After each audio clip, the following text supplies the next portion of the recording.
Hello, hello, hello. Welcome back. We're here. We're going to continue with where the water tastes like wine because this game is fantastic.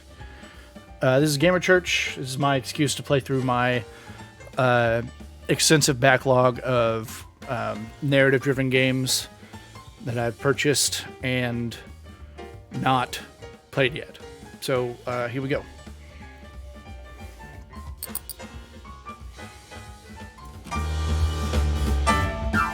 Oh, that got loud.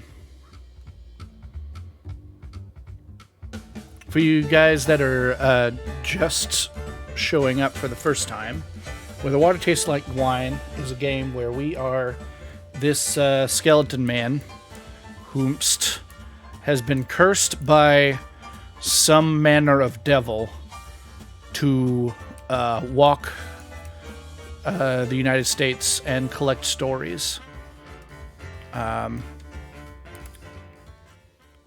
So that's what we do.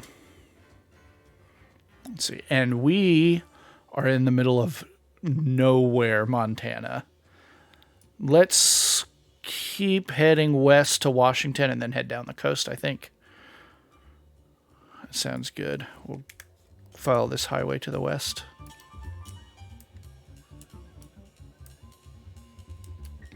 This way, though. Yeah. There we go. Yes, this is a good piano. Agreed. The soundtrack may be my favorite part of this game. It is absolutely phenomenal. A picnic blanket strewn with half-eaten lunches lies abandoned. Wait, that pile of coats is an old woman. My grandchildren all wanted to go swimming, she complains, but no one wanted to stay with me. She feeds you well. Good food in exchange for quiet company. That's probably fine.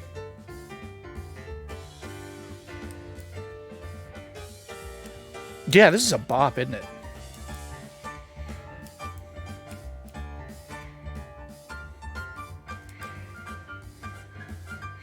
I think we have seen that before. I think you're right.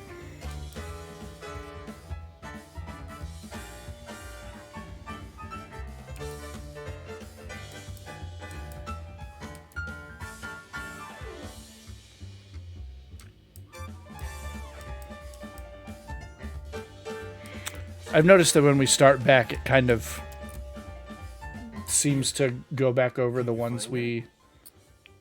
His voice is soft, cooling. He's lowered himself down so that his head is level with the two blonde-topped boys next to him. Can you find Grandma? They're pulling ears of corn off stalks with uncommon gentleness. I don't think we have any of this kind of story. We're pretty short on it. I recognize that symbol, so we're just going to watch. There she is.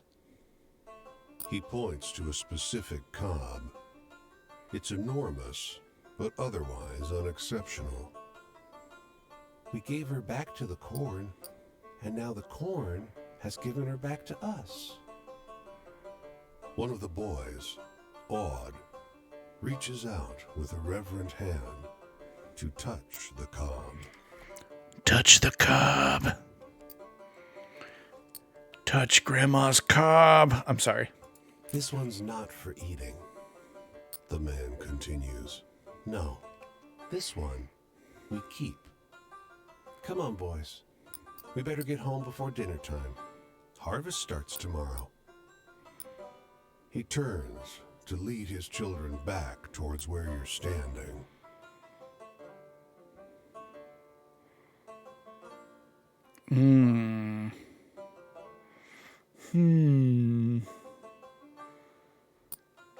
This is what I want to do, but I want to get more of this story.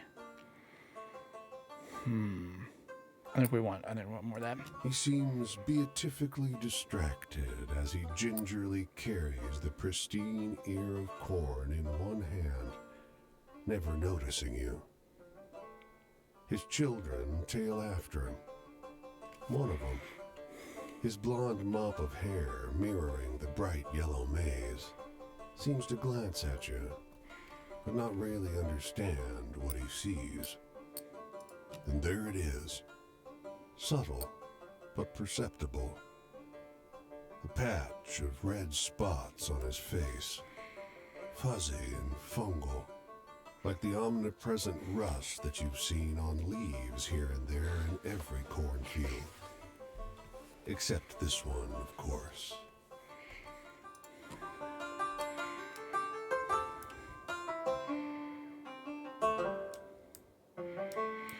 I need to sleep. We are very tired. I wonder if there would be a place to rest here in Billings.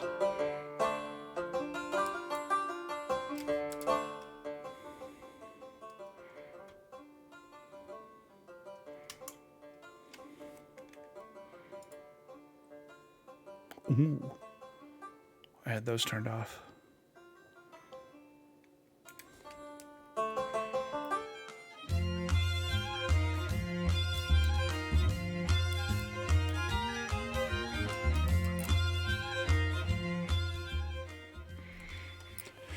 This farmer's loitering beside a couple crates of berries, idly watching the clouds go by. Waiting for the pickup, he says, trying to make small talk.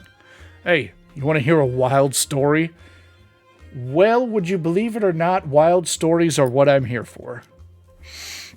He starts telling you about the street in Washington, D.C., lost for 100 years. It takes a couple minutes, but suddenly you recognize it as the story about the strange street lost in time in Washington, D.C. Whoever told it to the farmer changed, well, a lot. It's still pretty good. Oh, I can't remember, he says. I think I've known it for years. Since I was a boy, for sure. That can't be right. That story happened to me. Yes, I want to tell him this. Bullshit! His laughter rings down the dusty road. You're a good joker, I'll give you that.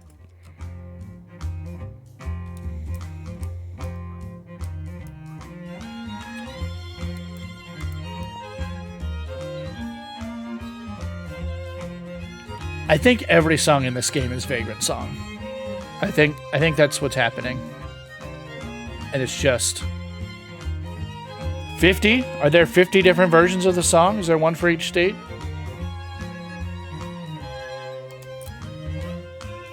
A weathered man unties a fishing boat from its mooring. You heading out to fish? Can rent you a boat if you like. The lake's well stocked, but He isn't smiling anymore. there's a monster in the lake.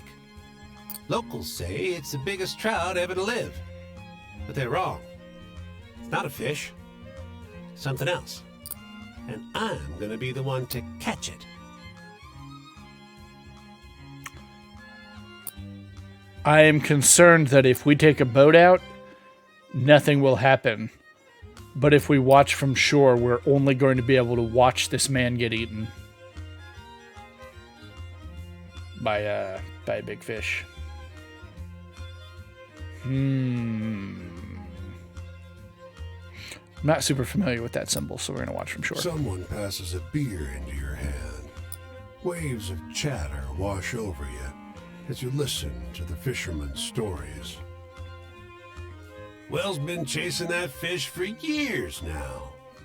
Man tells you. I don't think he'll ever catch it. It's good fun to watch him try. Eventually, the convivial chatter is broken by a huge splash. Willie floats in the middle of the lake, his boat upturned, his cap bobbing gently several feet away. Almost had him that time. He splutters through a mouthful of water. Almost had him. Uh-huh.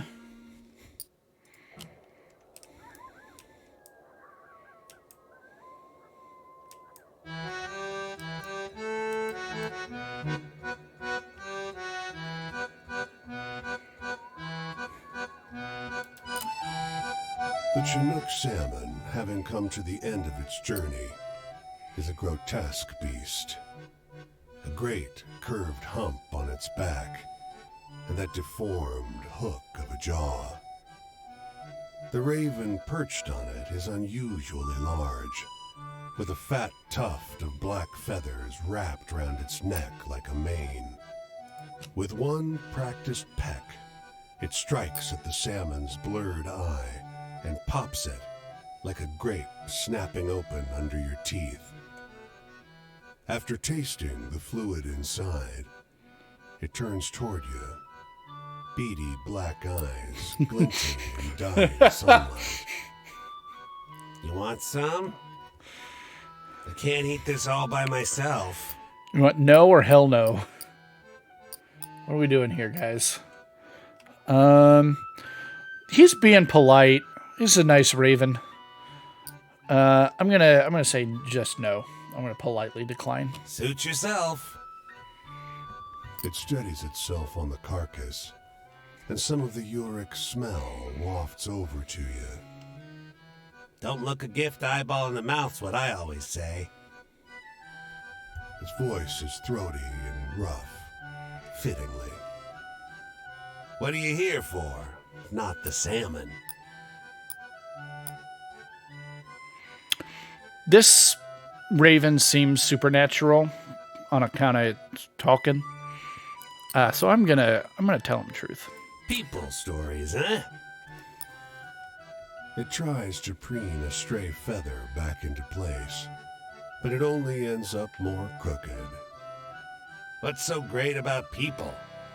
You should collect raven stories. Much better. Probably true. People suck. Well, this one's a secret. It flaps its wings and flies towards you, perching on your shoulder. You see, there once was this raven who liked to... And then, instead of finishing his thought, he just snaps at your eye with that sharp needle of a beak. You flinch and close your eyes instinctively, losing your balance and taking an ungainly fall onto the soft sand of the riverbed. Ha! Cries the raven, once again perched on the dead salmon. People always fall for it. You should have seen your face. What a chungus of a bird.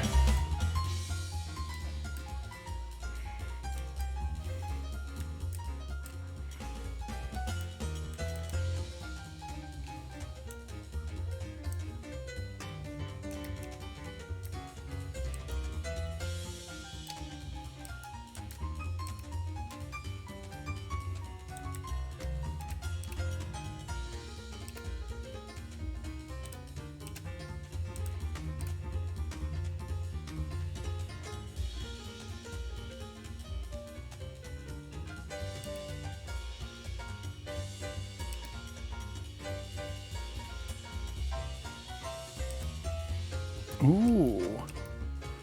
Here we are in Helena, and I am tired as shit. I need a hotel, motel, Holiday Inn.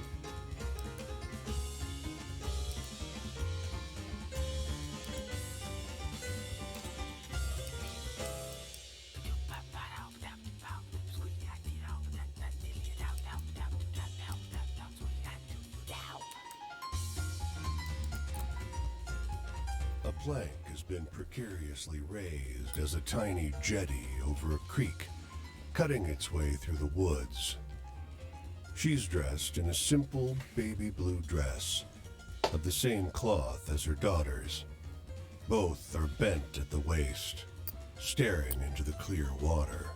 It fell somewhere in here. Can't have gotten far. She has the rocky voice of a distraught person who's unused to being distraught. Hey, you! She runs toward you, looking through displaced locks of wavy black hair. Do you see my ring down there in the water? Your eyes scan the bottom of the water, looking for a glint of metal among the moving shimmers of tiny, silver-scaled fish. You reach down into the water, gingerly grasping a narrow band of gold. Oh, Lord, thank you so much. She beams, all but stepping into the water to take it from you. If you hadn't come around, I'd have lost my grandmother's ring. The ring's magical. The young girl blurts out. Her mother gives her a mock, stern look, as though the daughter has just given away a big secret. You drop it in the river, and it grants a wish. I would like that ring. The mother laughs, shaking the water from her hair.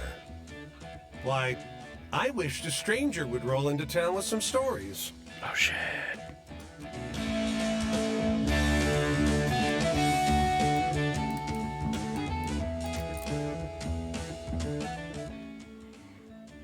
The waitress at this diner is sharing an outlandish tale with one of her regulars. I heard it from my sister-in-law, she says. It happened to her daughter's friend. It's true. She notices you listening. Hey, have you heard this one before? She regales you with the story about the boy whose shiftless father left him alone in the woods. Halfway through, you realize it's the story of the boy who ran away with his father, but highly embellished. What do you think about that? The waitress exclaims. Sure is, she agrees. And true, every word of it. I will move on.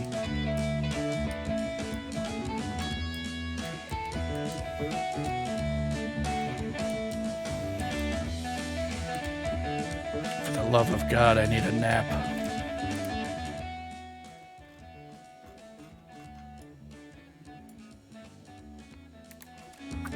I might make it to Washington.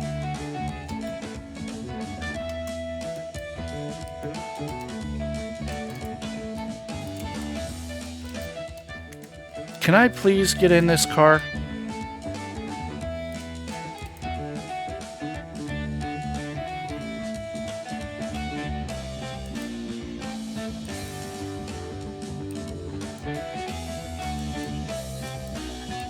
I don't know why it's hard to hitchhike in this game. I wonder if it's a joke, like it's on purpose. Bang. The screen door clangs in the wind. Downstairs, you hear low murmurs. The wind again? Or voices? You were sure this house was deserted. In the living room, two young women are entwined atop a sleeping bag. One has her hands tangled in the other's bright red hair. I can't believe we found another haunted house. The red-haired girl laughs. A floorboard creaks under your feet. Is it a ghost? One yells. The red-haired girl has jumped up between you and her companion, but relaxes her stance at your words. Well, if you're talking, you probably aren't a ghost. The blonde says. The red-haired girl looks to her, then back towards you. What are you doing here? We're driving around, but Sam made us pull over for another night in a haunted house.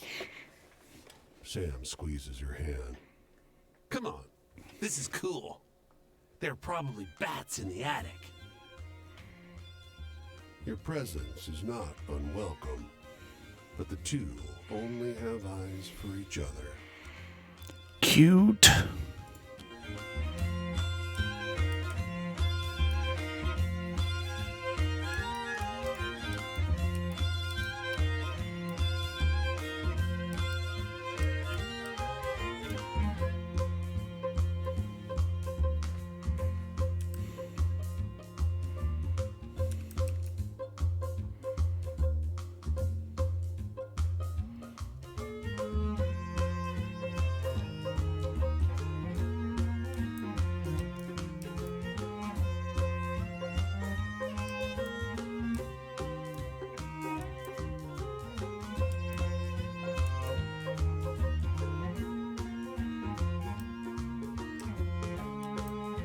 I have made it to Spokane.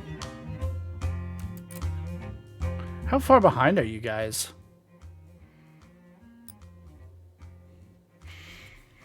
This kindly old man, sharing the shade under the bridge with you, tells a few rambling stories.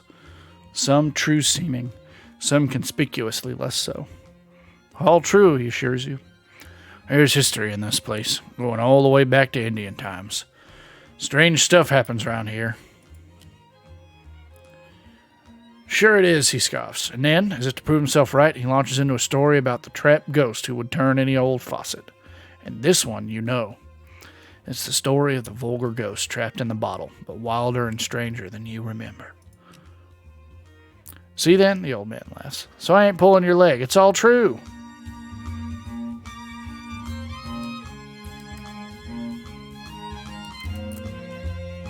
Fog fills the margins of redwoods, banishing their high crowns. A strong musk, reminiscent of a gasoline spill, makes your eyes water.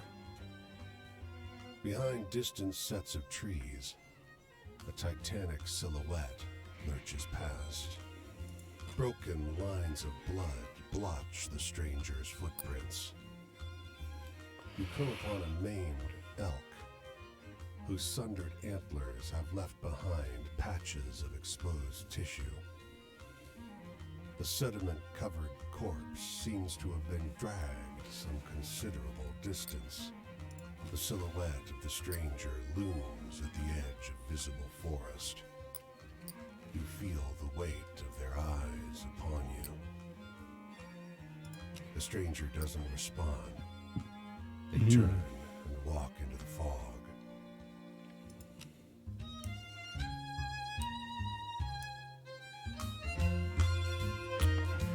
Yeah, since I starved to death in the pause menu, I am much less concerned about dying because it's not a not a permanent thing. Oh, thank God, there's a fire up there. I can rest.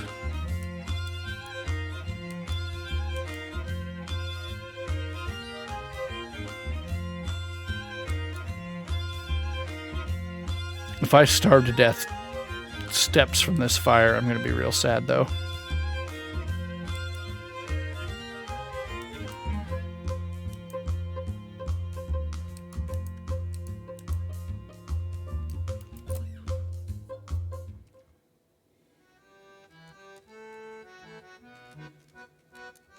You see me here? You think you know me? I didn't start out in the gutter. I was raised right. Mama taught me to read off the Bible. But I'd save up my nickels for the collection plate and buy story rags instead. That smell of wood and paper.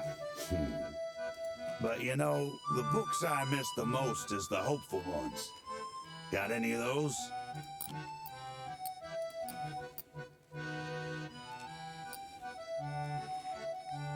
Hopeful stories. Probably the Lighthouse Sanctuary.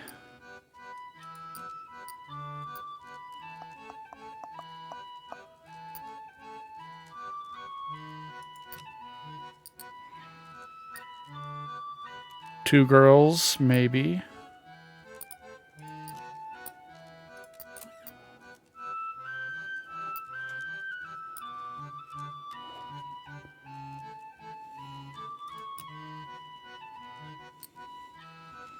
Made molasses.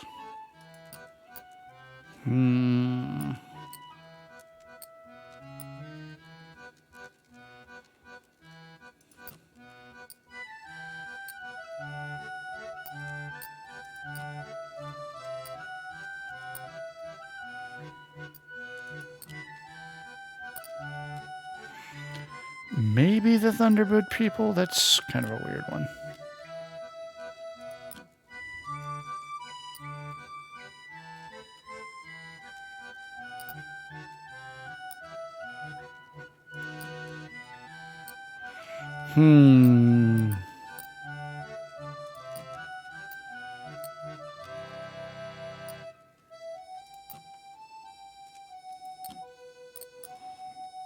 I'm going to go with these guys. Well, that one sure makes me smile. Yes. When it comes to the past, I remember those stories better than what I did yesterday. Right now seems to slip away, but the past never leaves me. So I miss them blood-pounding adventure stories. You got any like that? Adventure. Maybe Glenn Mache.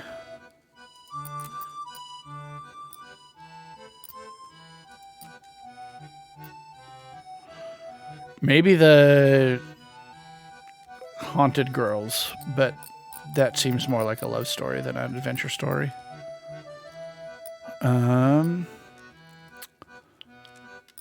Maybe the Buffalo.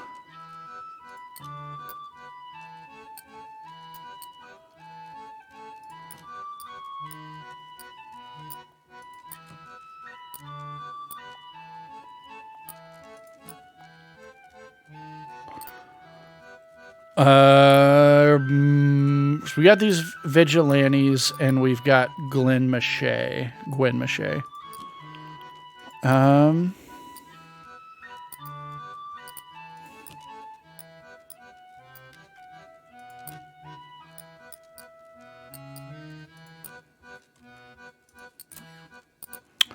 gonna go with vigilantes.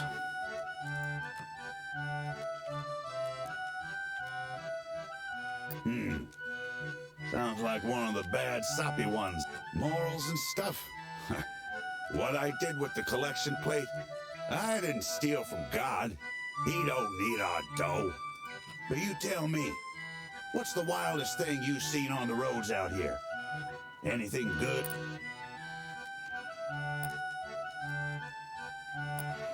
Say the Thunderbird ones? Sure.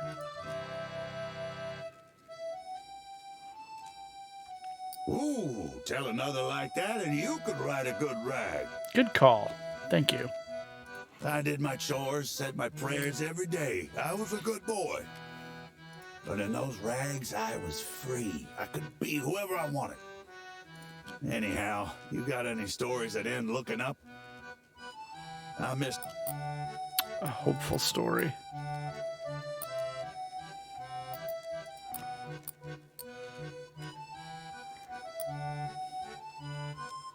Maybe the immortal seagulls.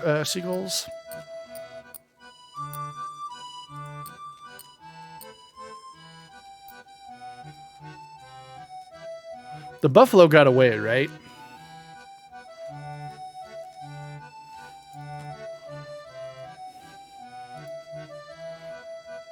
You got a ways to go before that story's in shape for the rest. Our home. We lived in a little house in town, but the fields were never too far away. When my daddy'd run me out of the house, I'd beat it out to those fields and play cowboys and Injuns, or jump from a tree like a flyboy. But you know, the books I miss the most is the hopeful ones. Got any of those? Like a flyboy. I don't remember the man who made molasses. I mean, I remember that story, but I don't remember if it was anywhere close to hopeful.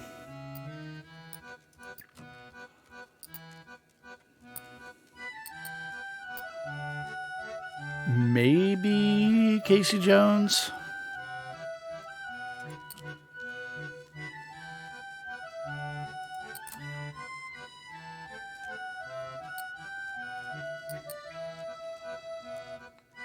Oh, these are probably all good. We gave the thirsty cotton pickers water, right? Leaves a warm feeling in your chest, huh? Yes. Talking about heaven. I guess I had it back then. Lived in a little house in Louisville with a good mama and a daddy who worked hard at the factory. Never knew I had dreams for something bigger till I read those stories. My daddy wanted me to quit reading them rags. Said it kept me from hard work. Got his wish, but he didn't get hard work instead. Anyway, I'm headed out this way when the sun comes up. I like your tales. Hope we cross paths again. You mean the way we just came from?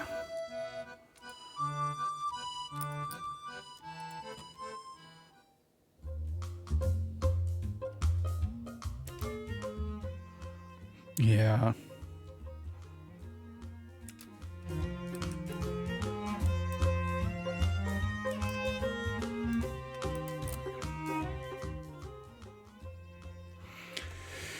These men lean against the wall of this hardware store, smoking and chatting. They wave you over.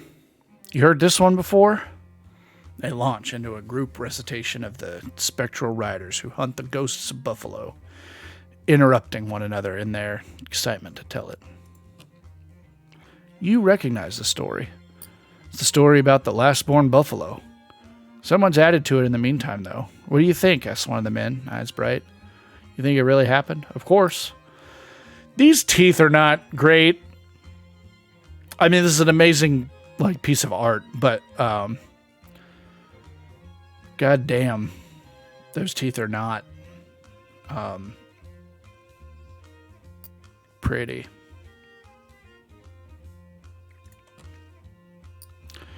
Well, I'm not sure myself, he replies, but damn, it sounds wild.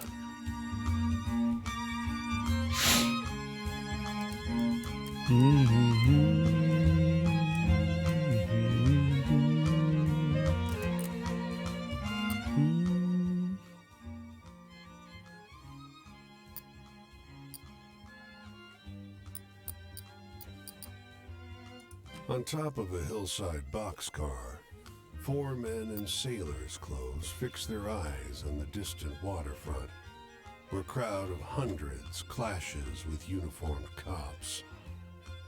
From this far, the sound resembles some loud, tenacious animal.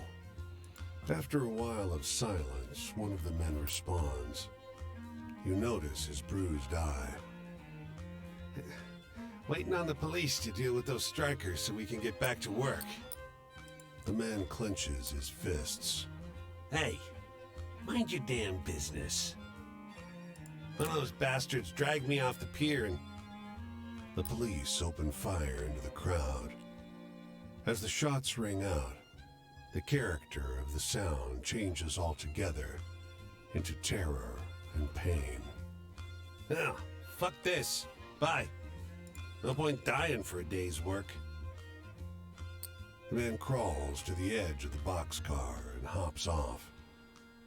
The sound of gunfire continues all across the port, but the dense picket line remains unbroken.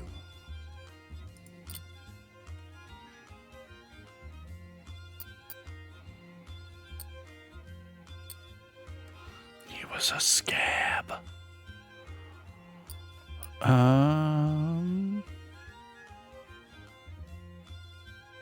Let's earn some money. Yeah, fuck scabs. You wander the streets of the city looking for a way to make some cash. Looking for work has always been the most interesting of these. You wait outside a lumber warehouse for hours. You don't get there early enough for work in the warehouse, but trucks swing by every few minutes, picking up loads of fresh wood, and sometimes a few people from the street corner for a job elsewhere in the city. Oh, I think I've seen this one before. Should have panhandled. A battered pickup stops at the curb. Yep. Hey, want to make some cash? Doing what? Sucking my dick? No. Yeah. That's just going to get us hurt. We've done that one before. Okay, next time I'm going to panhandle. Remind me, chat. I think we're good. All of these are full, right? I'm not ready to start train stationing.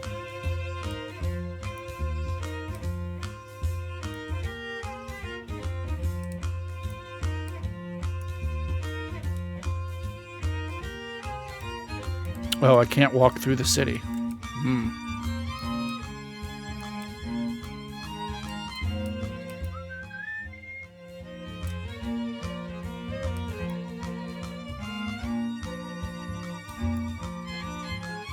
We gotta check out this lighthouse over here.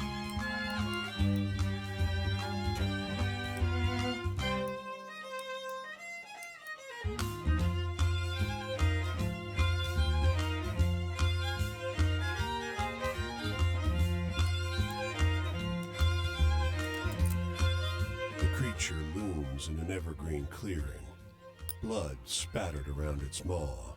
One enormous paw still buried in the flesh of the man sprawled beneath it. The grizzly spots you. Even at this distance, you can see its yellowed fangs. Slowly, deliberately, it begins to advance on you. Well, if we climb a tree, we die. Because bears absolutely do not get slowed down by trees. I have seen a bear climb a tree with mine own eyes, and they are terrifyingly good climbers. I think Nathan was there too. Can you confirm, Nathan? You saw that bear with me up on the tooth.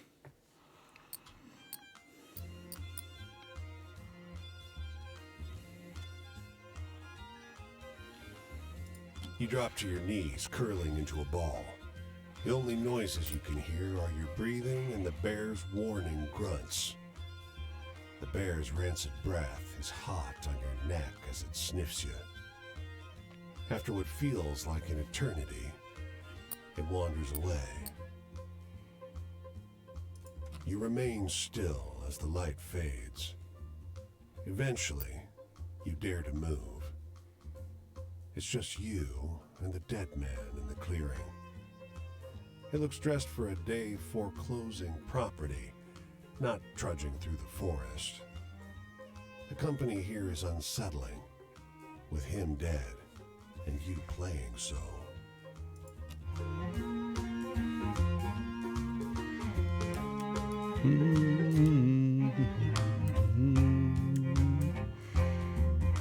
Lighthouse.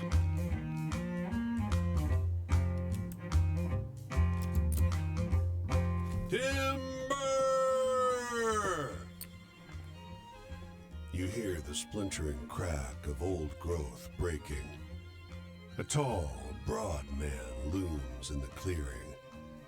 He casts a shadow almost as long as the trees. A handful of other men gaze at him with admiration. A slate blue bull stands to the side, slowly chewing on a patch of grass. It's Paul Bunyan. God damn! Shouts the second largest man, scratches his beard. Come on, stranger, give it a shot. Try your arm against old Paul here. He gestures to an axe lying atop a jagged stump. A couple laughs flow through the crowd. You strike out at a reedy spruce. The axe thwacks into the trunk and roots there. You wrench it out and swing again. Your rhythm is shattered by wood splintering. Your opponent has just cut through two thick evergreens growing close together in one fluid movement. Thwack, thunk, thwack. The huge lumberjack is cutting a circle around you, barely stopping to let one tree fall before he strikes another. The bearded man shakes his head, watching with amusement. Another lumberjack claps him on the shoulder. At last, your tree falls. The bearded man steps forward and shakes your hand. Don't feel bad. No one can match him. I'm not even sure he's human. He looks at the woodcutter, now scratching the ox's ears. You gave it your best. That counts for something.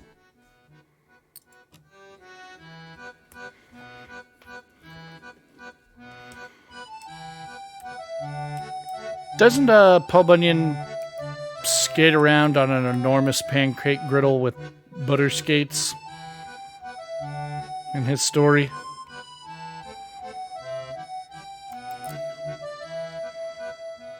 But butter skates. It's a first communion, looks like, and the photographers are struggling to keep up with the flow of family photos outside the church. Can you write? They demand. For hours, you scribble names, take notes, and keep the line orderly. For an afternoon's work, it pays very well.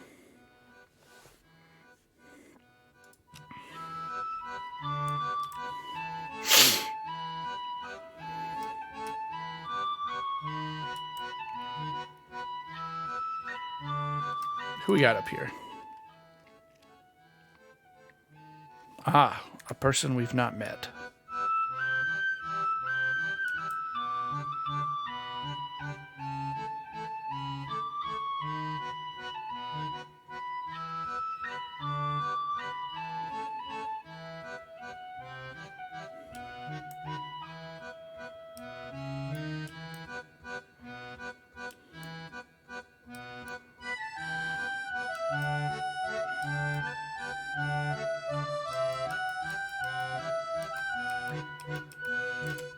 And across the river. We can't walk across those bridges.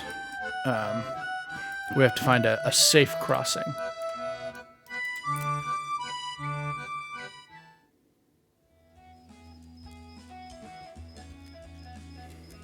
Well, hey there. What's happening, stranger? Pull up a seat if you want to share. I guess my deal is pretty clear. You probably see 100 long-haired, bangle-wearing freaks on the road every day. We're the only ones still hitching around, I guess. Bummer, because this is a beautiful place when you take the time to smell the flowers, huh? But anyway, let's keep it grooving. Tell me something funny.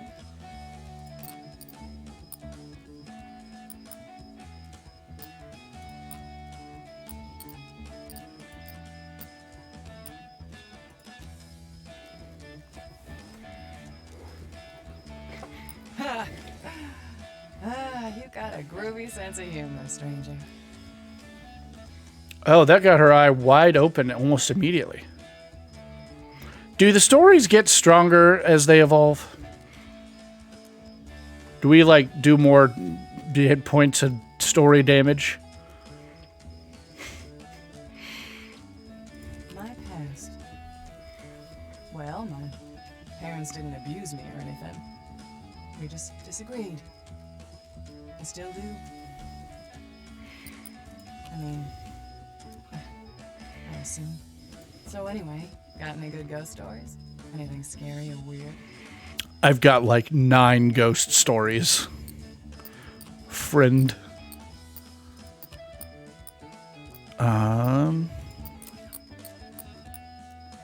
It's the haunted horse. Haunted house. The haunted horse. I read the word northwest and combined it with house. Ghost stories.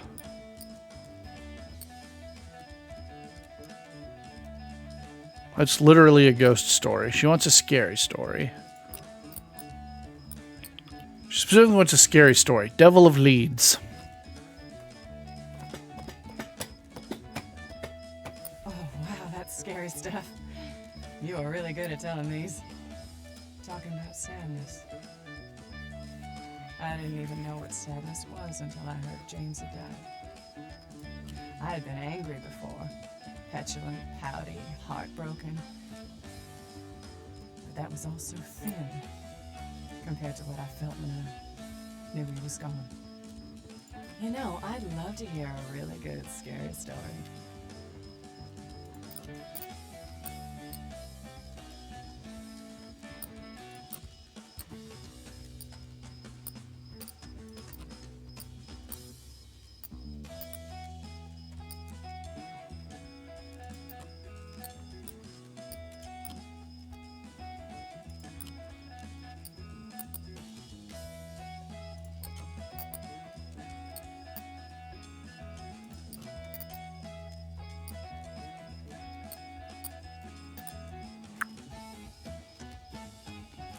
Probably this one.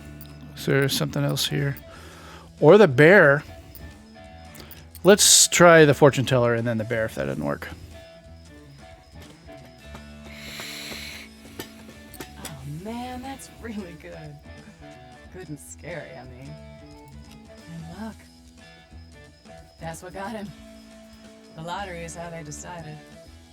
My brother was born December 12th, and that was his unlucky number. They spun that drum, and out came his whole life. Spilling out in that jungle. So, you seen anything really hilarious out here?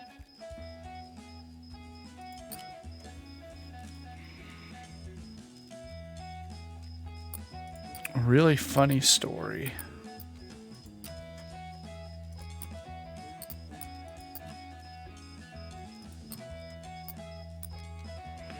Maybe Casey Jones.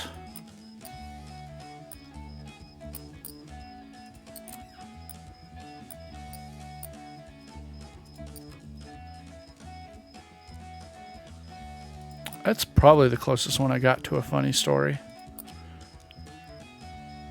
We've already got the Mistaken Identity Brothers. I'm going to try Casey Jones. Huh.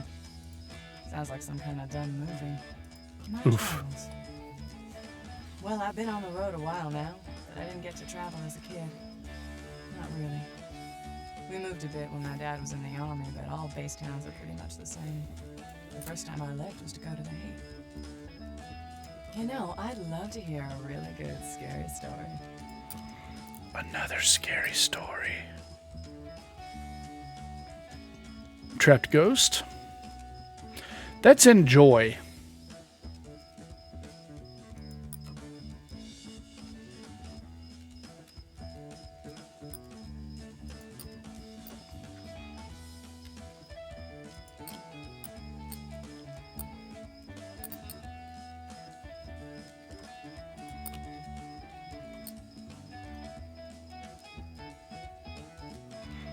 What is old Barney the Scarecrow? He looks like his eyes are burning. I don't remember that story at all. I'm going to click it. Oh man, that's really good. I did it. Good and scary, I mean. Authority? My dad was big on following rules. Came from being in the army, I guess. But that wasn't my bag. I was a free spirit, he said. With love when I was a kid. More bitterly when I was older. Well, there it is. And I feel like I've been doing all the talking. But the sun's coming up soon, so I gotta get ready to go. Heard some interesting stuff about a group of folks getting by up this way. And where are you going? What's your deal, Seeker? What's the future hold for you?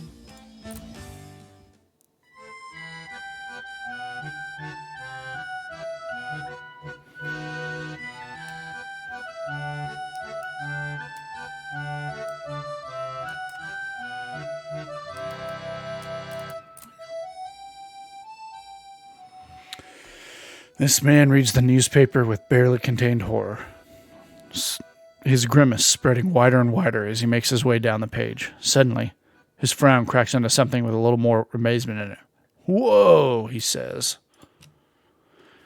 He reads out a story about the ghost who punished spiritualists for their hubris. You're shocked. It's the story of the seance, but with some bits changed.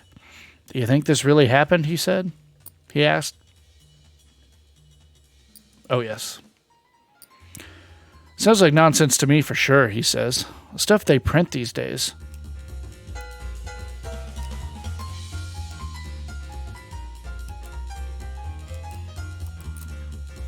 The inn is the only respite from the rain outside. Enormous trees dwarf even the largest buildings and homes here, and the inn is no exception. But you find its interior as dark as the forest outside.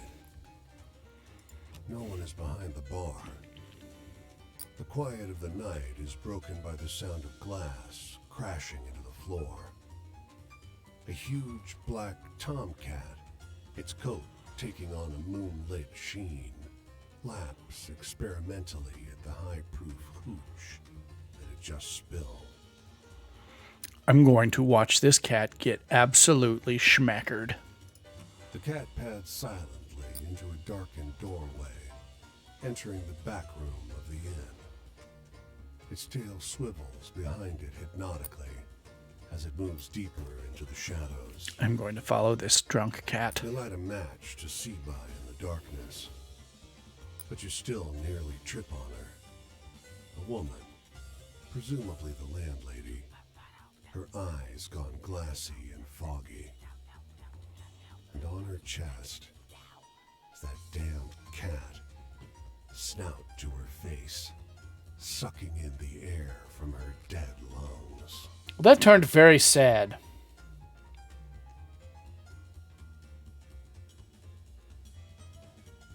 I wanted to see an absolutely blasted cat make a fool of itself. Instead, I get to discover a dead old woman.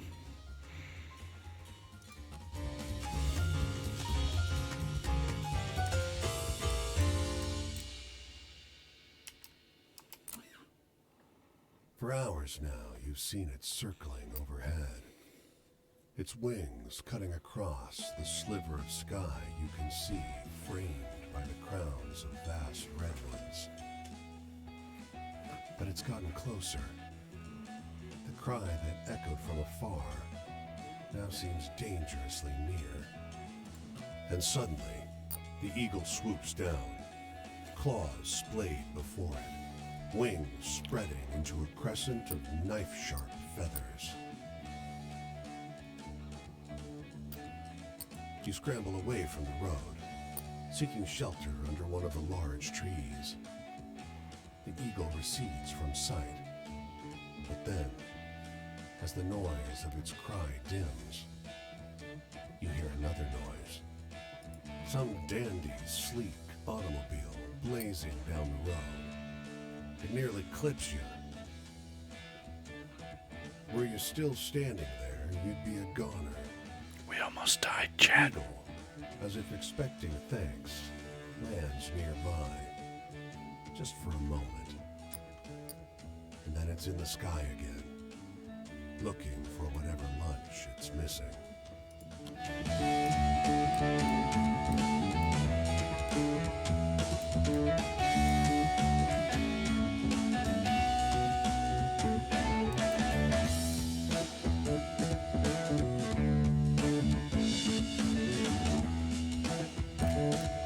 This has got a funky bass line.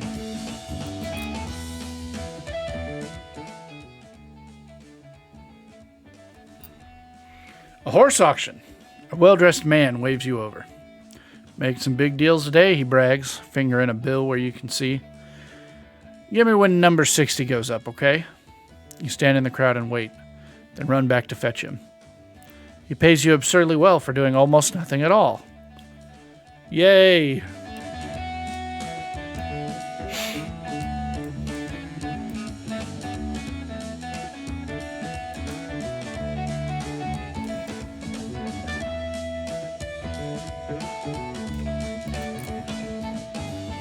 Starts in the next valley over.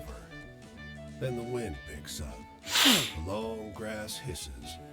And suddenly, it's raining so hard you can barely breathe without a hand over your mouth. That's a lot of rain. The lightning momentarily illuminates a farmhouse on the opposite hilltop. The only one for miles. Much closer, though, is a silhouette of a dilapidated barn. What do we think, chat? Abandoned barn or farther house?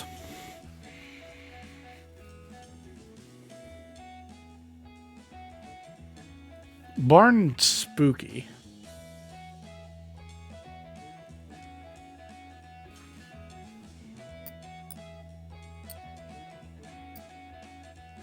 I'm here in house. We'll go for the house. Pound and pound on the door of the house, but you only get confused shouts from inside. Soon, you give up, and head to the unlocked shed, where the empty wood bin makes a good enough bed. In the morning, you're woken suddenly by the sound of clattering china. A tiny old woman bends over you, silently offering you coffee. She serves you half the pot before she lets you get up and leave for the morning.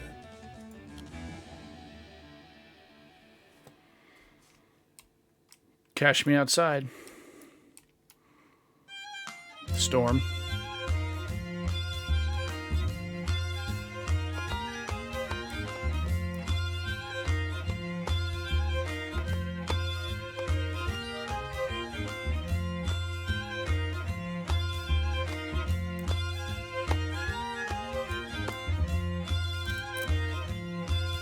The woman finds you as you wander the streets. "Come with me, child," she says, looking you up and down. "We're going to church." Okay, I'm going to go to church. It is, after all, Gamer Church. You follow her to a simple clapboard building. There's no steeple, but a cross is painted on one side.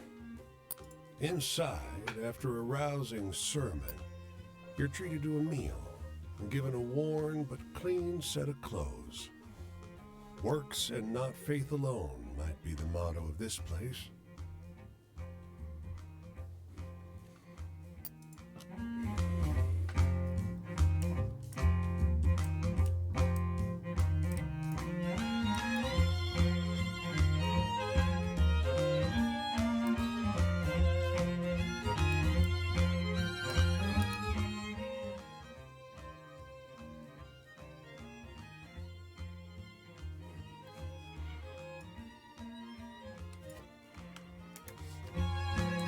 Have we been to that?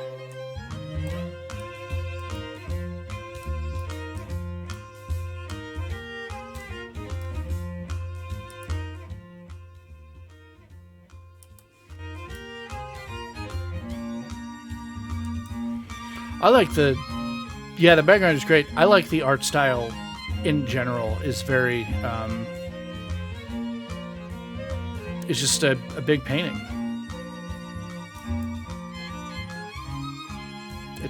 It's a good way to show that we're in a world that's built on stories, is to have everything be fantastical in a way that is not particularly outlandish, but very definitely like out of place. Like, this doesn't look like a fantasy novel.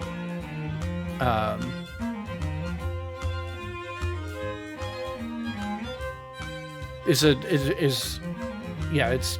good.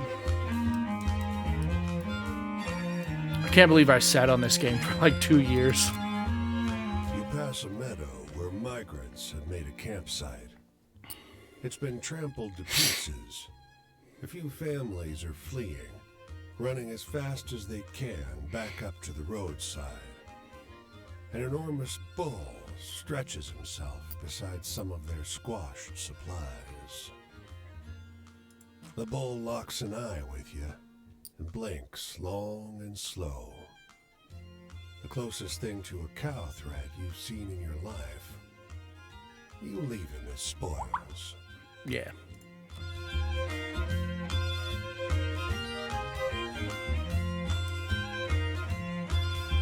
And I got a lot of these games that are just sitting in my library. Gamer Church is going to go for a while. I have a collection.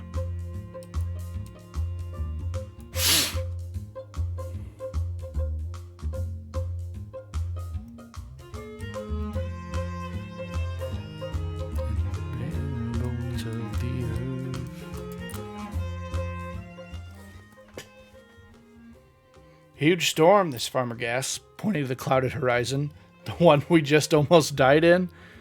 We got to get the produce indoors before the fields wash out. Can you help?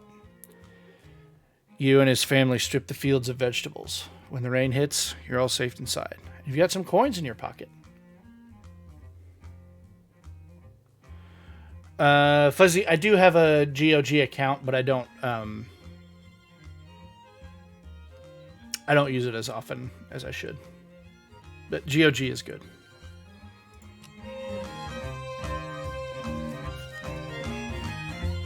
It was started by CD Projekt Red, wasn't it?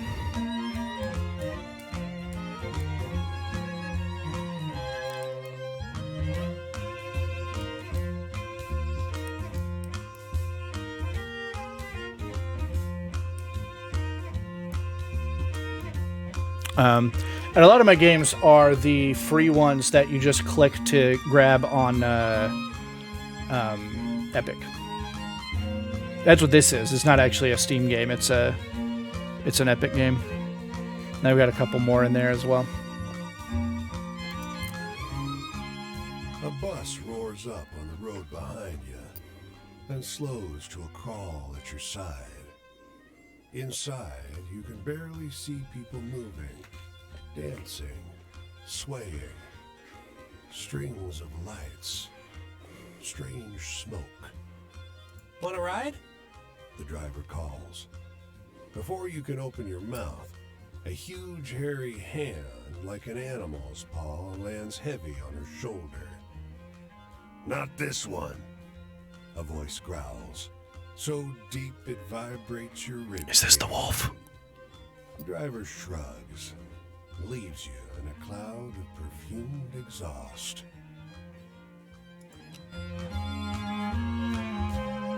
That strange bus.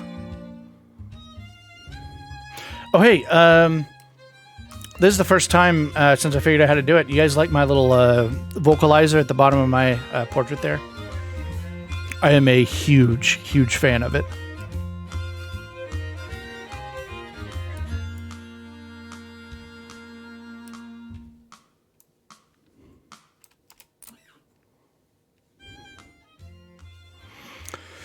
A car crammed with well-dressed vacationers pulls up at the gas pump. "Fill me up, will you?" the driver drawls. A thickly transatlantic affect.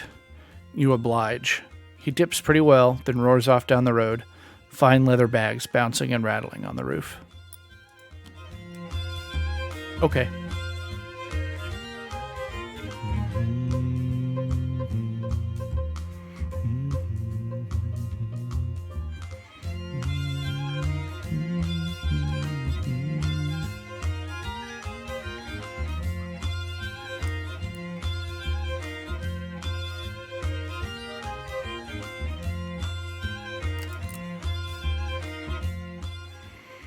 Got two hands, an old man calls. A downed tree has flattened his front yard, and his porch, too. His two sweaty sons. Oh, my two sweaty sons. His two sweaty sons are chopping it into movable pieces. You throw the logs into the old man's cart. "At least I can sell it for firewood," he sighs, tossing you some coins.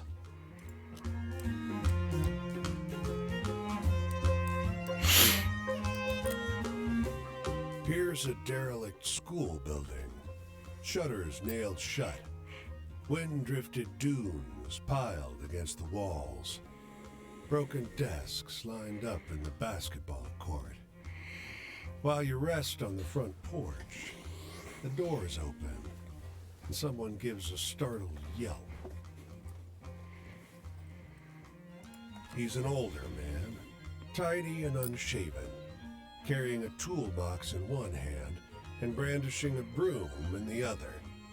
"Don't squat here," he growls. "We're not abandoned." He gives you a hard look, but relents and joins you in the shade. "I used to teach here," he says, staring off across the baseball diamond. "Now they just pay me to keep the roof up." Jeez.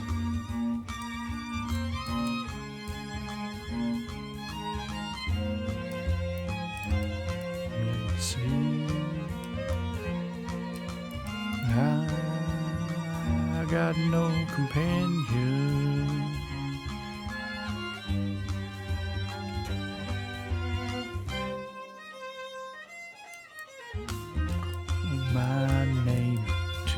bare bones and fear.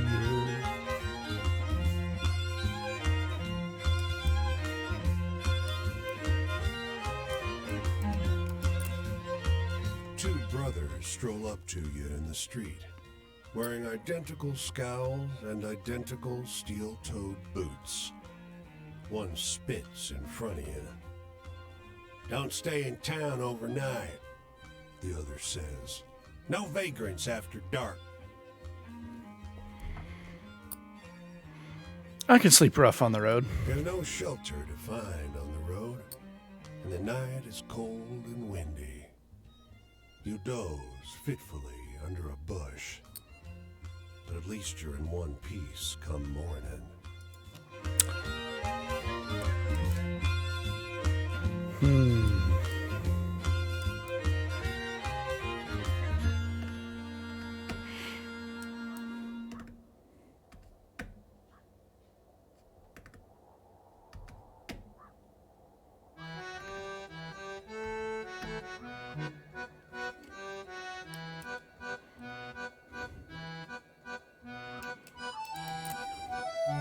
You weren't supposed to see this. Outside town, two men, identical. It's stand the facing same men. a third body, half covered with a canvas sheet. "Might as well grab a shovel, being that you're here," the man in front says. When you hesitate, he makes an appeal to your Christian charity. These are the two men that just would not let me sleep in their town. I'm going to make an excuse. Your excuses don't hold up against the shovel whipped into your side. You collapse near the body. Before the second blow knocks you clean out, you see, inches from your own, the face of the corpse. It's their face. Triplets. Oh my god, the 8 identical twins are real. When you wake up, the body and the brothers are gone. So's your money. It figures. Man, I've made a bunch of money over the last couple days. Now it's all gone. And I'm almost dead. And there's a big town for me to have spent all my money nearby.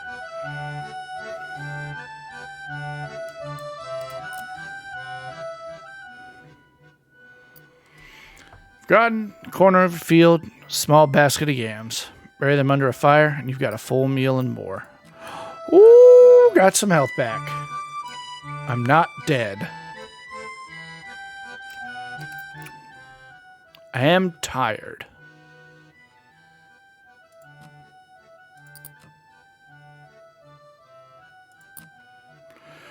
Oh. So we can get these items and fast travel. Okay. Looks like I'm rested and healed. Just got some money missing.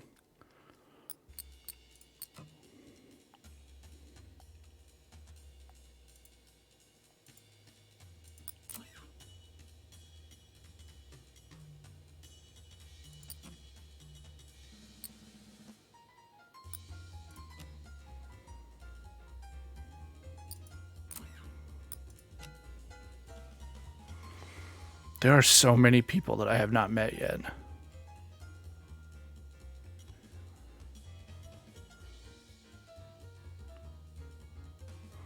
I've only met half the people. And most of these people got me. This game is so many more than I thought it would be. There's so much meat to this.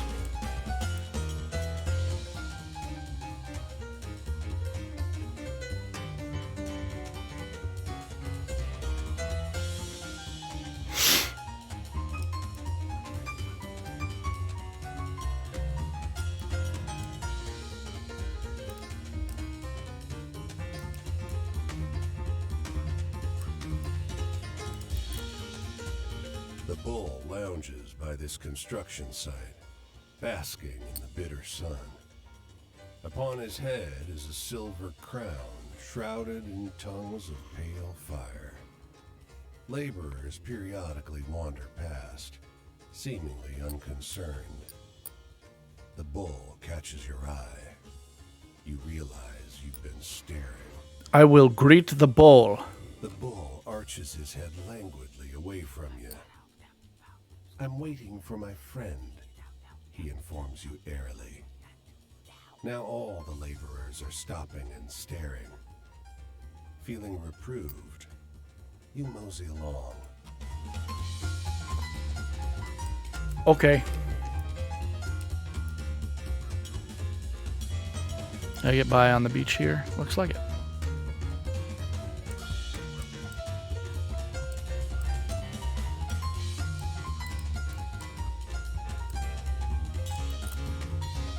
C.P. Pennebaker. The dandy approaches seconds after you enter the saloon and extends his hand. Syndicated in 16 papers. Trying to find out what life is honestly like for folks like you out here. Trade you a drink for your story? Sure. C.P. Pennebaker takes down your tail in a frenzy. This is precisely what folks want to hear. He cries. He pumps your hand vigorously on his way out the door, leaving you with the bill. Pizza shit.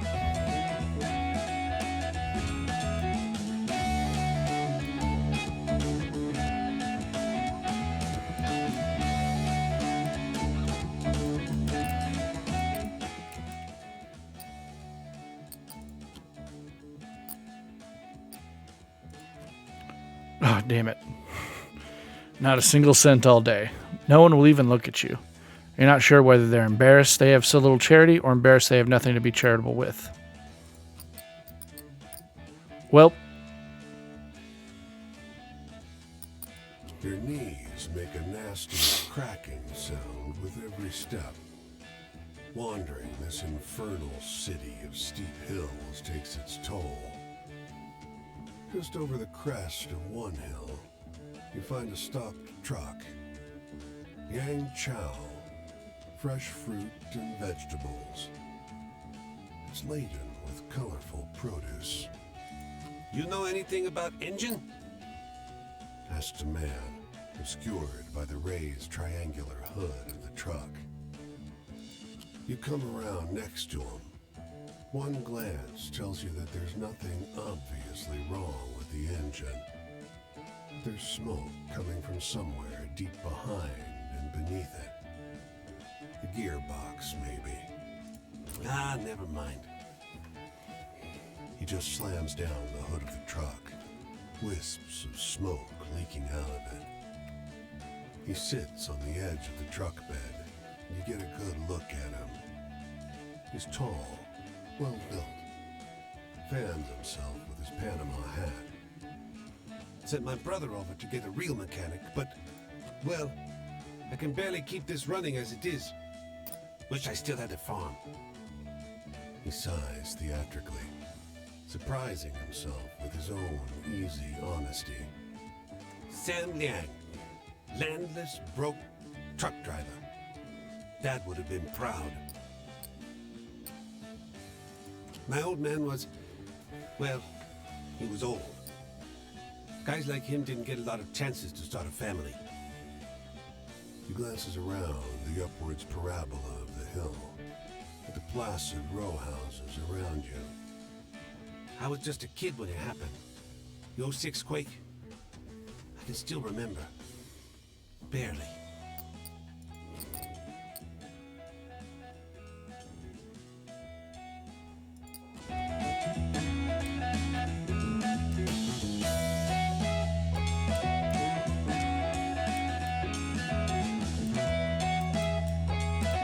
okay, can't go through the mountains.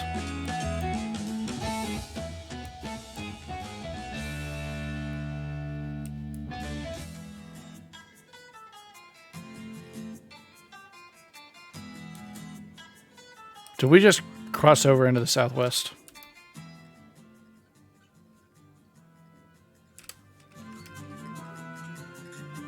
You can tell because of the music.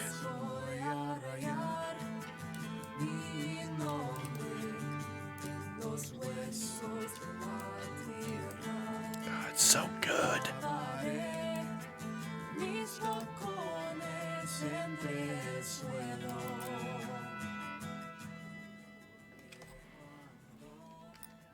Ooh, got some more money from the communion again.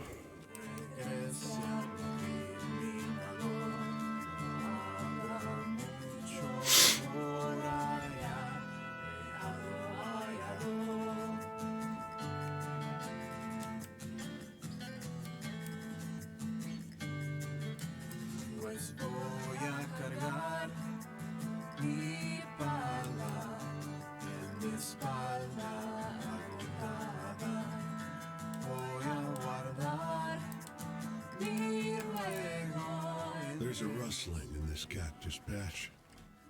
Down where the spiny paddles disappear into the sand, something is writhing around. At first, you think it's an antelope, perhaps, fallen among the thorns. Oh, fuck. That shrunken human skull whips around to stare at you. And those hands, God, like talons. They scrabble in the dirt. Before you know it, you're flat on your ass 20 feet away. The nude, withered corpse continues peeling himself out of his shallow grave. Help me. He shouts. Damn cactus grew on my coffin. Okay. His fingers are so slight and delicate that you can scarcely believe your tugging doesn't rip him clear off. Soon he's free, but too fragile to stand. Fuck this. He rasps. He buries his head in his hands, his skull hitting his palms with a papery slap. I've been cursed 2 times. Once to live forever, but the second time to die. How'd you think the 2 magics fought it out, huh? I'm dead for sure, and certainly alive. His tongue scrapes along his teeth like a dried thorn. I hate that. Keep trying to kill myself? Try getting shot. He points to the ragged constellation of holes in the side of his head. Paid someone to chop my head off, but he chickened out. Maybe I can grind myself up and I'll just be some kind of thinking dust. Yeah, wouldn't mind that. I can try. He's clearly delighted. He extends one leg like a dry stick of wood. Got a knife? No? Rub a stone on it or something. You oblige, gripping his ankle in one hand and going to town on his toe tips with a sharp rock in the other. You continue for a few minutes in complete silence. Please stop. He finally blurts. God, this isn't gonna work.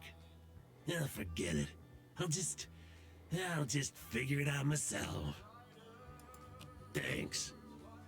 He shrugs, an uneven jerk, ending with a crack as the tight skin along his shoulder splits. Say, how far to the nearest combine harvester? Think I can get there if I roll up like a hoop snake and let the wind push me? Damn. Well, take a hint from me, which is, don't fuck with a witch or any kind of anybody who does witch stuff. You beat it toward the horizon, glad that you didn't have to compare curses with him.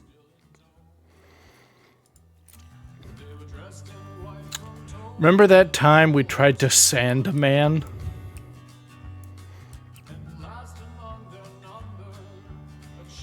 Mr. Sandman, sand me a man. Make him the smoothest man that you can.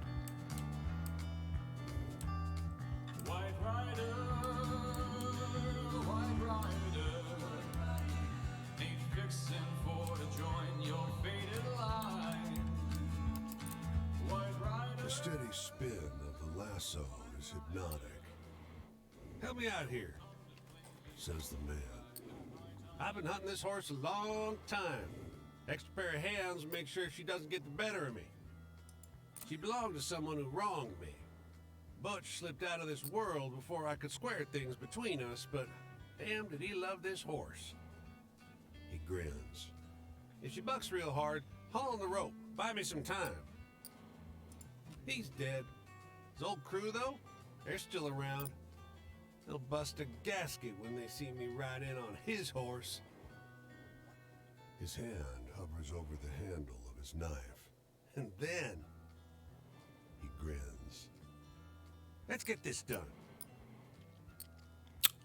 Are we going to help this man kill a bunch of men?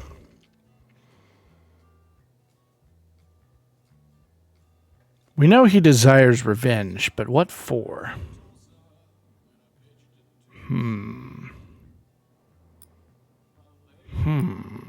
Okay. He flicks the lasso, roping her neatly with his first throw.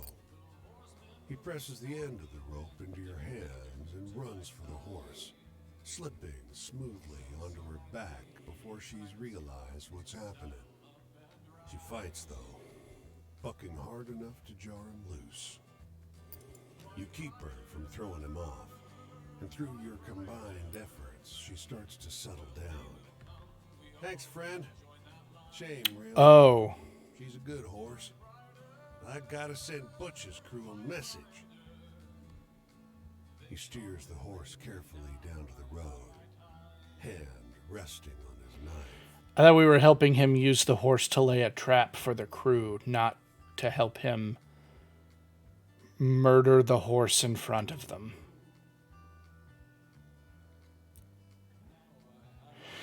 Oops.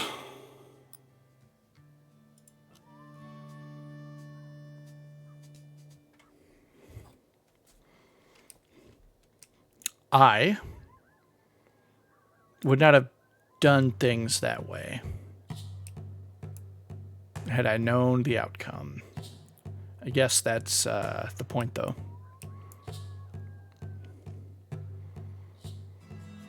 Los Angeles.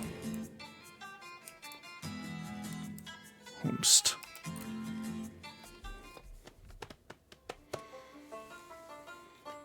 Bertha. You been in California long? It's been a few years for me, but they still call me Okie. I came west when our farm stopped growing anything but a crop of dust. But when we got here, there were so many others here before us. Maybe you've got less need behind you. I hope so, for your sake. Anyway, know any good hopeful stories to share? I could sure use one.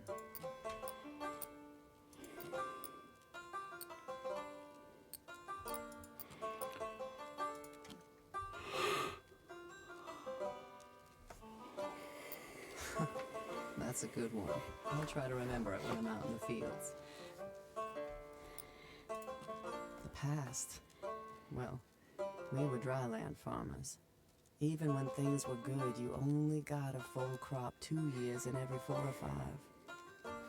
The rest of the time it came up thin and patchy, and you had to scrape for enough seed to plant the next year. Been so long since I last chuckled, I'm not sure my mouth can do it anymore. Can you tell me a story that'll make me laugh?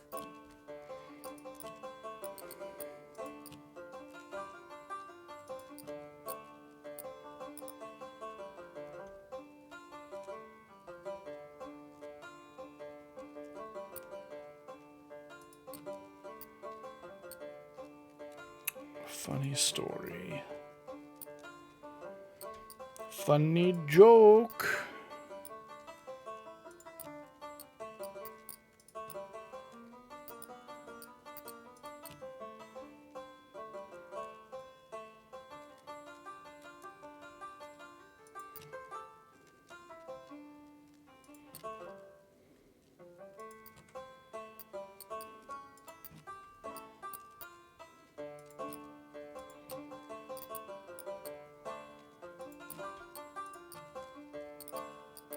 Where's the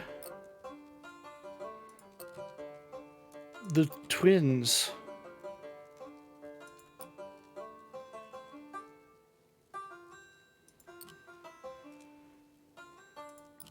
Was that in here?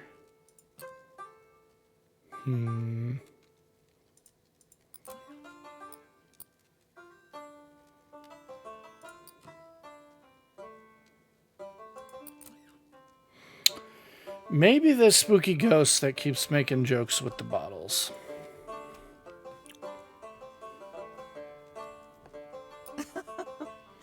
Oh, my Yay! And now we know that's a funny story. Joy. Oh, when we first heard they were looking for workers in California. That was joy. We thought we'd get here and have our own home right away. And no dirt floor either. Anyway, these days my fears seem awful familiar. Can you tell me something scary that I haven't already lived? That I can do. Was it down here? Yes, the Devil of Leeds. Oh, you spooked me pretty good. You've had practice, haven't you? Sorrow always goes down hard. Worse when it's a bitter kind of sorrow.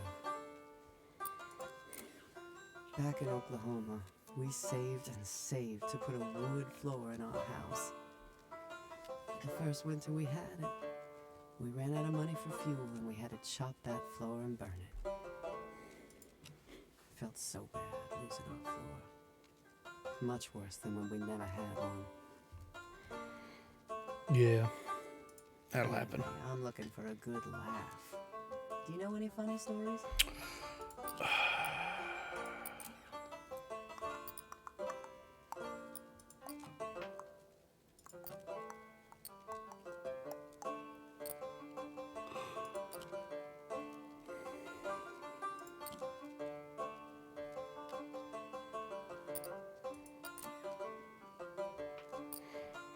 I don't remember. Casey Jones isn't funny, right?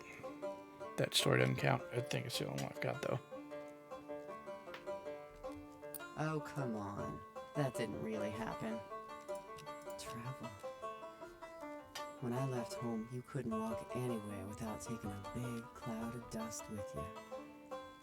All that just came right along on the journey. Anyway, I'm looking for a good laugh.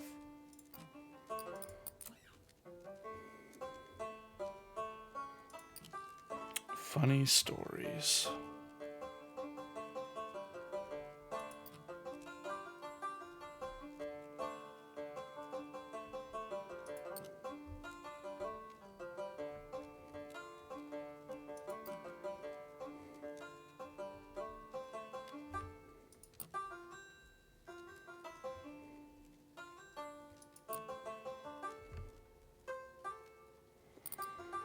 Maybe the Dandy newspaper reporter.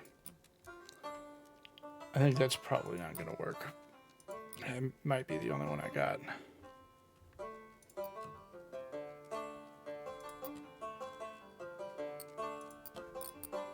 Yeah, we'll try that. And if it doesn't work, we'll leave.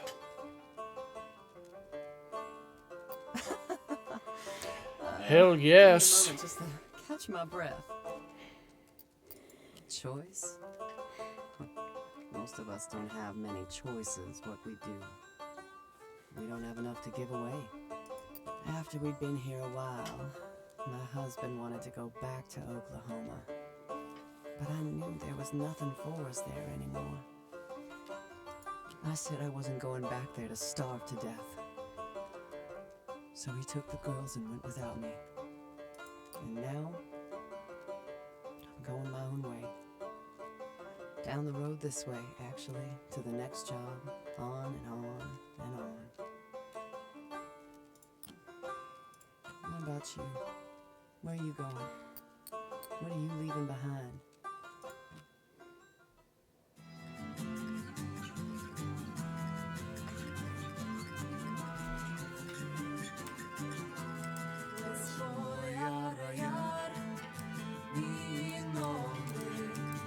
Did we go into Los Angeles? I guess we didn't, did we?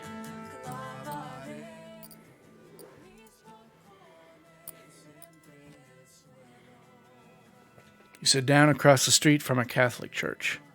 The bulky building behind it looks like a school. The kids don't congregate on this street, so no one comes to chase you away from them. You get a couple coins before lunch, but it gets slow in the middle of the day. At noon, the bell rings up in the church steeple, followed shortly by the school bell echoing through the maze of outbuildings. A minute later, a door pops open and a nun starts crossing the street towards you with a tray in her hand.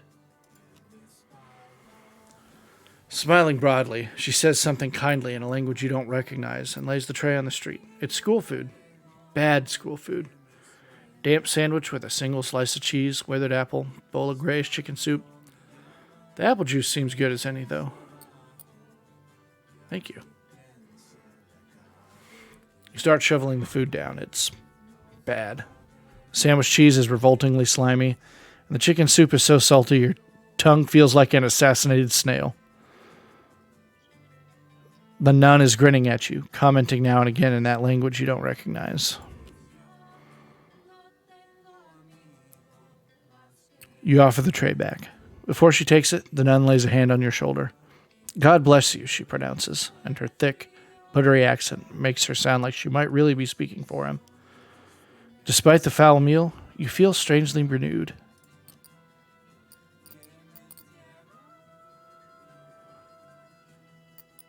Let's explore. In this plaza, jacaranda trees nestle among adobe structures. A man sits in the shade of the largest one, plucking notes on his guitar. Wind rustles their branches and stirs up sounds of shouting, truncheons on flesh. An old woman fanning herself looks up at the noise. The melody is mournful. In the song, a man bids a tearful farewell to his wife and son as he's rounded up and forced onto a train to a country he has never seen.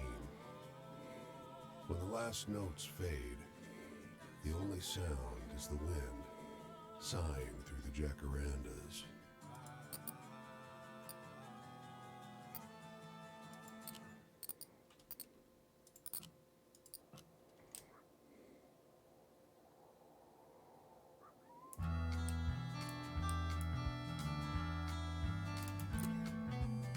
The railway was a fast route between two towns, but the oil which promised to make each town rich was never there.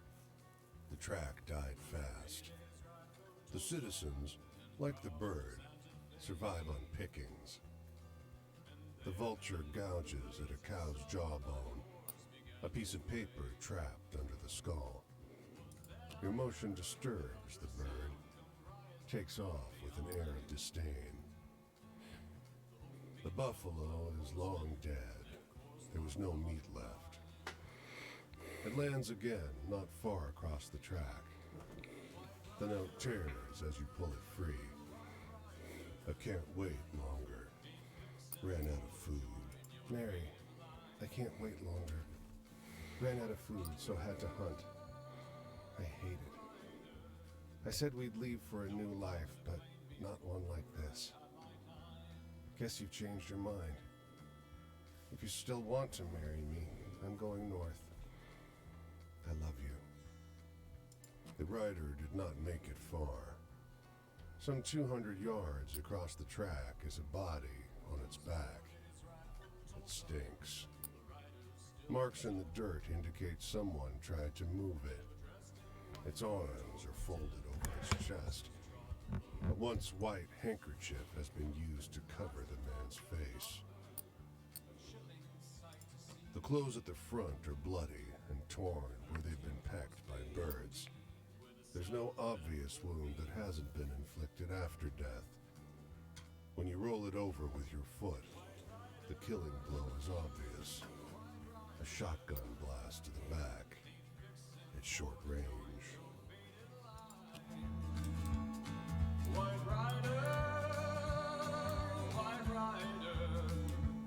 There's a story over here.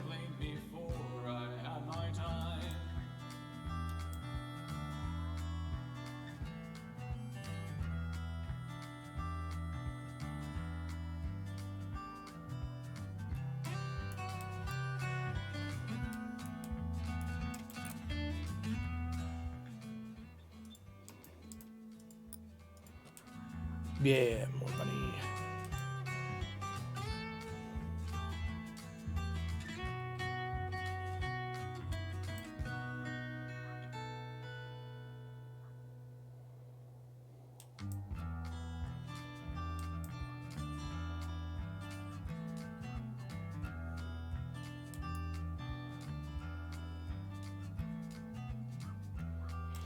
California is too big.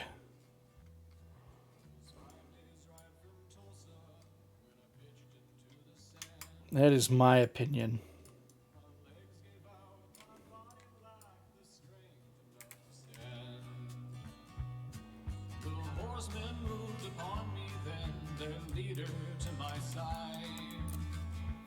They've taken over a booth at the roadside diner. Tables strewn with papers and forms. He's in shirt sleeves, revolver hanging loosely off his chest. She's in a moss green dress from 2 seasons ago, and a felt hat that's begun to warp. You slip into the booth next to him. Tell me again where you saw him last? He asks. He was in the car with me. We were just driving down the road. So where did you stop the car? He asks. She sounds exasperated. I told you. I never did. They have the same accent, same drawl from somewhere in North Texas or Oklahoma. But his is subtler, although he's been trying to shake it for a few years. You notice, for the first time, how handsome they are together. How much like a detective movie. But her face is broken by distress. We were going 40 miles an hour when he vanished. All I saw were those damned lights. In the baffled silence that follows, you find your cue to leave. Was abducted by aliens. The aliens.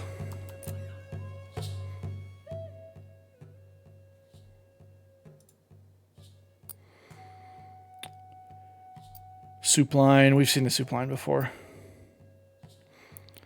After a while, the topic drifts into a strange place, and she starts telling you about the underground network of communist metalworkers. You recognize it as a story about the metalworker in the company house, but way more outrageous than your version. Tell her your version. That's not as exciting, she says diplomatically. I mean, it sure sounds realer than what I heard. But I think Toby likes mine best. She bounces her child encouragingly on her hip. But Toby's too hungry to smile. This baby is not hungry. This baby is pissed.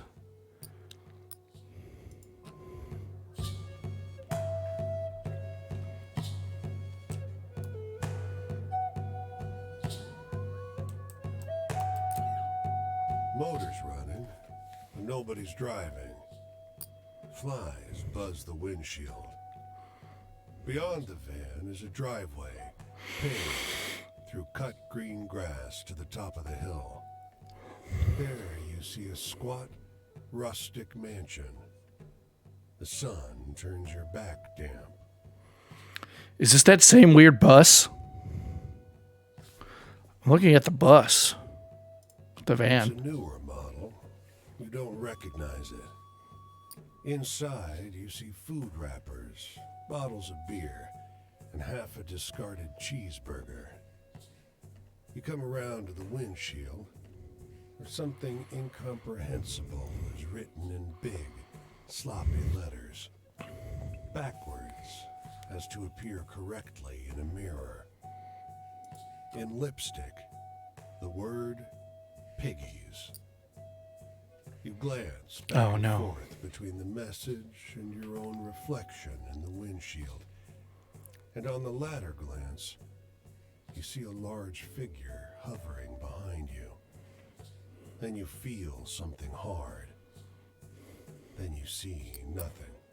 You awake, face down in the crisp green grass. The back of your neck tender with sunburn. Your head still tender from the blow. The van is gone. Tracks carved in the dirt lead back toward the road. You check your skull. Still intact. Your wallet, however, is less so.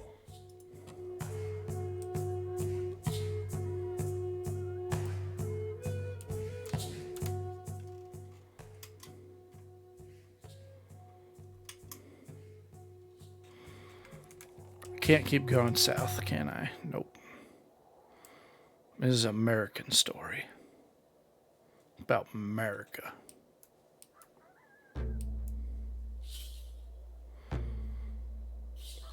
Can't go into no dang old Mexico now here. America.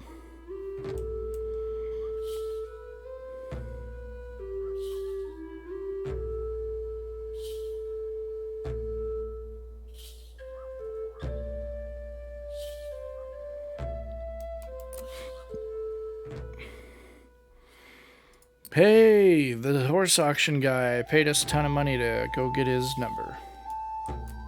Whoop. Fat fingered the wrong key.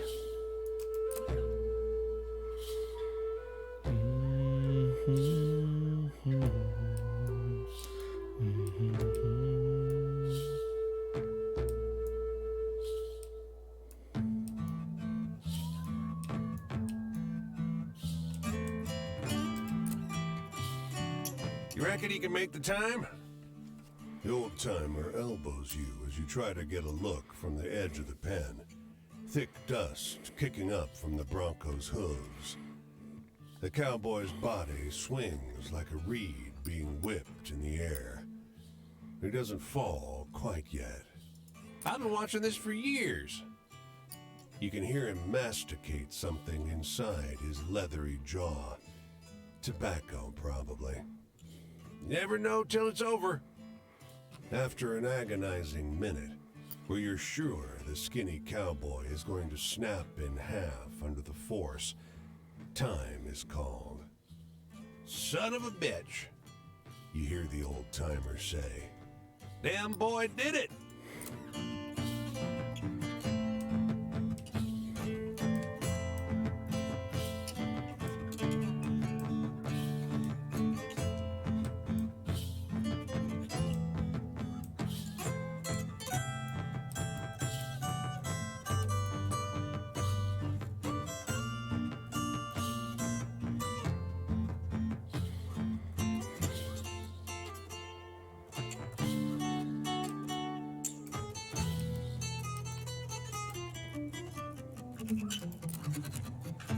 The strains of ragtime rise from an almost tuned piano.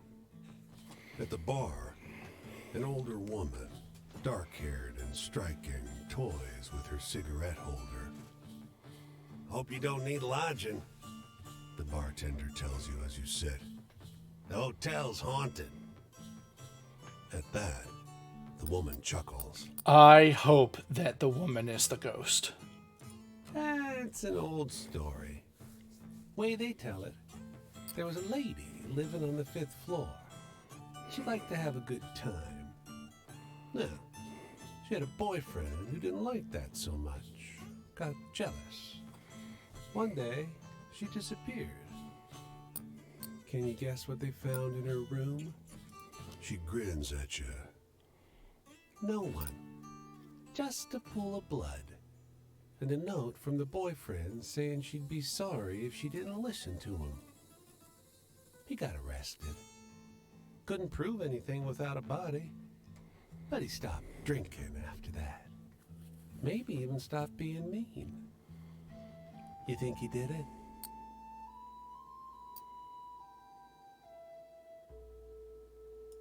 She laughs. I doubt it. But it scared him good. Some fool hotel maid thought she saw the lady in that room after. Now everyone says it's haunted. She laughs. I'll tell you a secret, though. If I'd have known what would happen, I wouldn't have gone back for that necklace.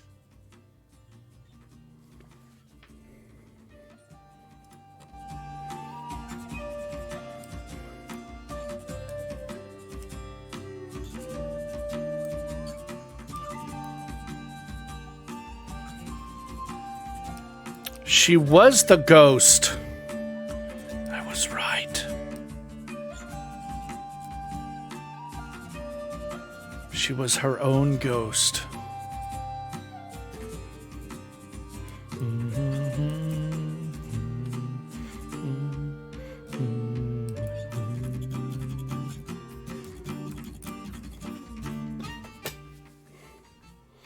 After gossiping for a while about the weather and the crops and the state of the world, all bad and getting worse, takes a different track. You look like someone who likes a good story, he wheezes. Try this one on for size. After loudly and repeatedly clearing his throat, he tells you the story of the sugarcane farmer who took criminals from the jails, worked them in his fields until they died. It sounds a lot like the story of the sugarcane cutters blinded to the threat of death, but with some parts changed and other parts added. When he grins up at you at the conclusion of the tale, you give him the effusive praise he's apparently expecting. You'll have to remember that version, even if it's not quite what happened. It's a good story.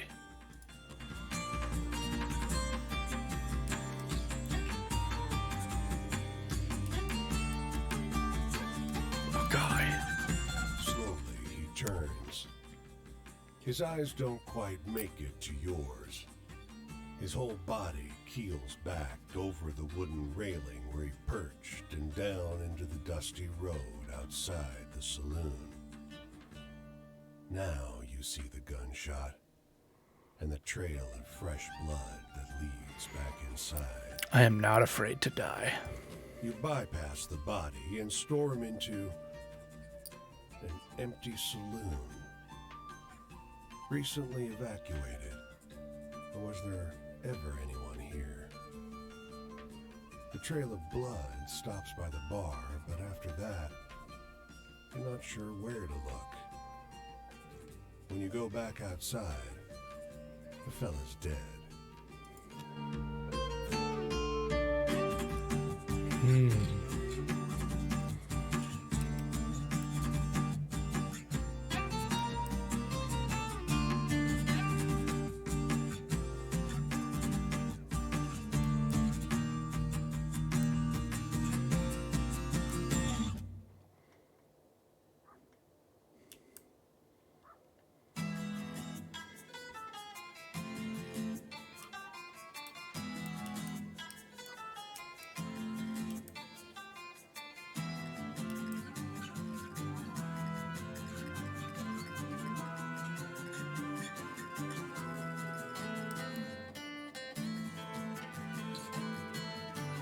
I'm going to New Mexico.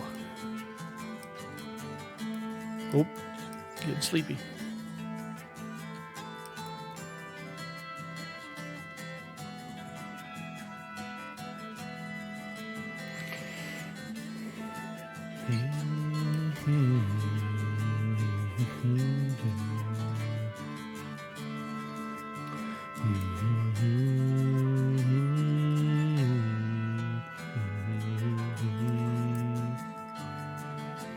I think we'll make it to this campfire and tell that story, and then we will call it a night. It's getting to be that time.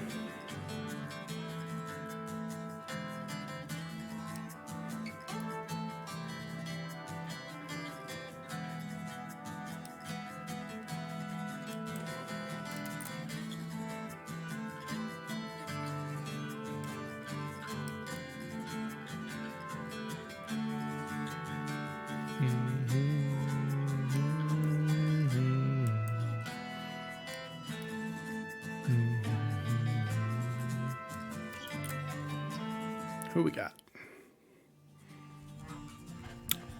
Another new person. When was the last time you ever prayed? For me, it feels like a lifetime. My hands, I never thought I'd see my hands so warm, rough, and yellow from the calluses. There's a sting like fiery needles like surging through my fingers. When my hands meet, the pain grows hotter and greener. and my arm muscles contract as if they wish to rip through the skin. And yet, when these hands are picking fruit from the ground, the pain cruelly leaves. Un dolor y 20 centavos, $1.20 y the absence of a prayer. I never thought I'd see myself like this. Please share a story of hope with me. Hope.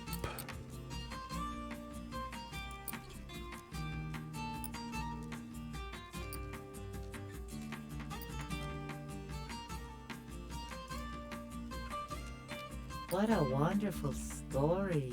We need stories like this to give us strength. My past.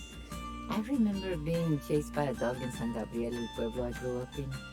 It bit my leg, and all my father did was shout at me, "Stop acting like your mother," he'd say. And then she would just look at me from behind him, and her face, I'll never forget that face. Do you know anything funny? Anything I can write home about to mi hijo?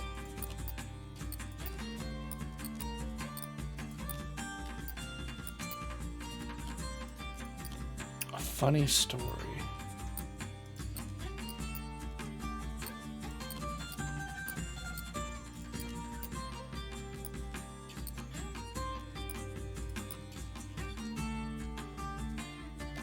We found out that this one was funny, right? The trap ghost.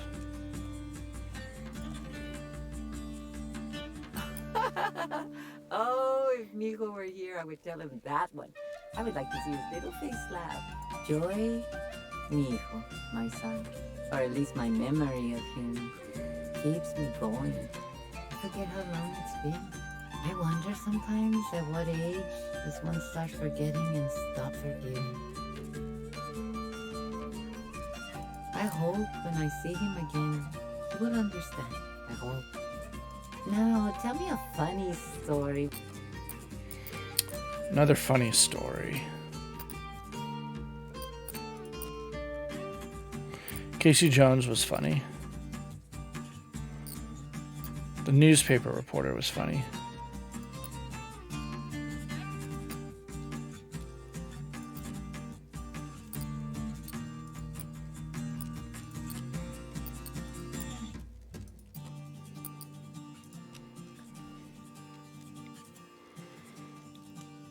That one, it sounds untrue. Oh, that one wasn't Make it up. funny. Travel. I was talking to a couple, both Mexican, who by day go work in the orange fields and then by night travel back home. Oh, if only it was so easy for me. I could have gone back home as soon as the first day ended, but I didn't have it in me. The routine took me over. Maybe you have a good, hopeful story to tell? Hopeful story.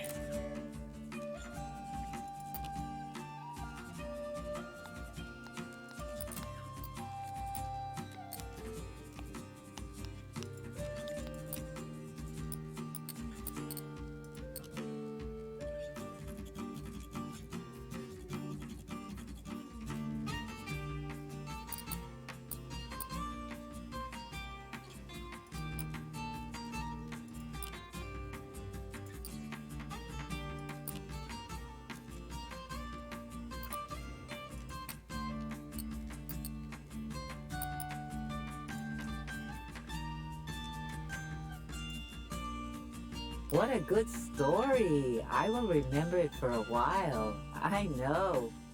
Heaven. When I held my child for the first time in my arms, I wept that Dios blessed me with such a beautiful creation. I wept because he was born from a broken one. Tell me an exciting story, something to take my mind away from the pain in my hands.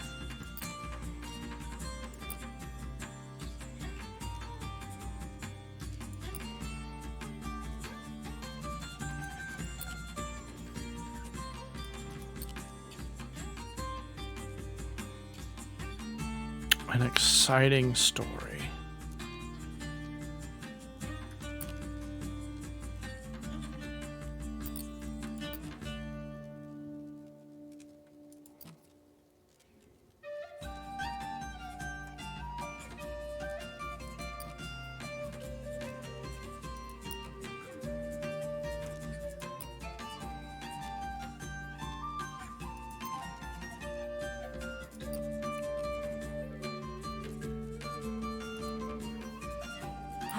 exciting. Oh, I wish we could have you telling us such stories every night. The future. There's a stir amongst the workers going on for years now. Whatever it is, I don't know if it'll work. And if it doesn't, well, just another day for picking grapes. Well, here is the sun. I must get ready to walk again. I'm going this way. New fields, new work. Besides, you must be tired of listening to me. I'm already talking like una anciana, an old woman at the edge of her deathbed. What about you? How do you make sense of your life? My life does not make sense. I am a skeleton that has been cursed by a wolf man to collect stories. All right. That's going to do it for us for tonight. Thank you for attending Sunday service here at Gamer Church. We'll be back next week with more Where the Water Tastes Like Wine. I am absolutely loving this game. Stay safe.